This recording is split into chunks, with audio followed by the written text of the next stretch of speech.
head was not strong enough to stand it, and he was also beginning to look as if he had some care upon him. "A nice lot, he, for them two women to be fighting for," cried Hill, who was no friend to Farah. "There'll be mischief between 'em if they don't draw in a bit. Maria Lease is next door to mad over it, I know, and t'other, finding herself the best liked, crows over her. It's something like the Bible story of Leah and Rachel, young gents.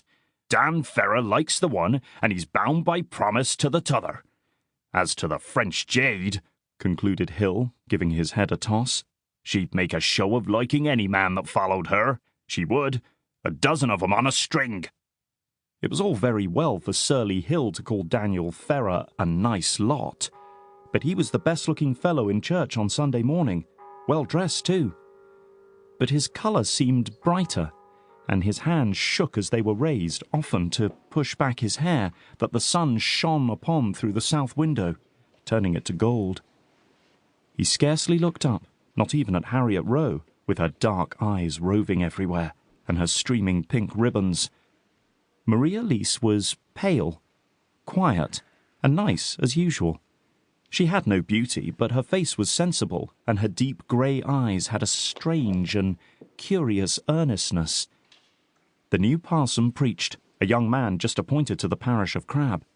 He went in for great observances of saints' days, and told his congregation that he should expect to see them at church on the morrow, which would be the feast of All Saints. Daniel Farah walked home with Mrs. Lease and Maria after service, and was invited to dinner. I ran across to shake hands with the old dame, who had once nursed me through an illness, and promised to look in and see her later. We were going back to school on the morrow. As I turned away, Harriet Rowe passed, her pink ribbons and her cheap gay silk dress gleaming in the sunlight. She stared at me, and I stared back again. And now, the explanation of matters being over, the real story begins. But I shall have to tell some of it as it was told by others. The tea things waited on Mrs. Lease's table in the afternoon, waited for Daniel Farah. He had left them shortly before to go and attend to his poultry. Nothing had been said about his coming back for tea. That he would do so had been looked upon as a matter of course. But he did not make his appearance, and the tea was taken without him. At 5:30, the church bell rang out for evening service, and Maria put her things on. Mrs. Lease did not go out at night. "You are starting early, Maria. You'll be in church before other people." "That won't matter, Mother."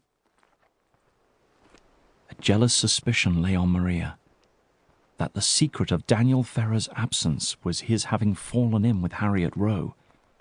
Perhaps had gone of his own accord to seek her. She walked slowly along. The gloom of dusk, and a deep dusk, had stolen over the evening, but the moon would be up later. As Maria passed the schoolhouse, she halted to glance in at the little sitting-room window. The shutters were not closed yet, and the room was lighted by the blazing fire. Harriet was not there. She only saw Miss Timmins, the mistress who was putting on her bonnet before a hand-glass propped upright on the mantelpiece. Without warning, Miss Timmins turned and threw open the window. It was only for the purpose of pulling to the shutters, but Maria thought she must have been observed, and spoke.